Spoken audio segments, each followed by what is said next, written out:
ଝିଅ ପିଲା ହେଲି ବୋଲି କ'ଣ ମୁଁ ପାପ କରିଛି? ନା ଦୁନିଆରେ ଝିଅ ହେଲେ ବୋଲି କ'ଣ ପାପ କରିଛନ୍ତି?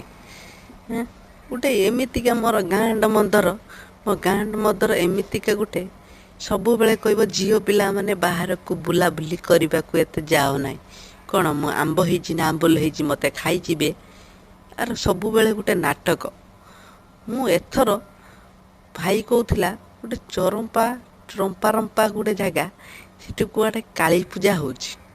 ସେ କାଳୀ ପୂଜାରେ ମୁଁ ଯାହା ହେଲେ ବି 15 ଦିନ ଯଦି ରହିବ 15 ଥର ଯିବାକୁ ଚେଷ୍ଟା କରିବି। ଇଏ ଗାଁଣ୍ଡ ମାର କଥା ଶୁଣିକି ମୋର କିଛି ଲାଭ ନାହିଁ। ଏହା ବୁଲି ପାରୁନି, ଟିକେ ସବୁବେଳେ ଟେନସନ୍। ଇଲୋ ବୋଉଲୋ, କେତେବେଳେ ଆସିଯିବ ମୋ ଗାଁଣ୍ଡ ମନ୍ଦର? ହଉ ଯିବି, ନିଶ୍ଚିନ୍ତ ଯିବି ମୁଁ ଏଥର ଦେଖିବାକୁ କାଳୀ ପୂଜା।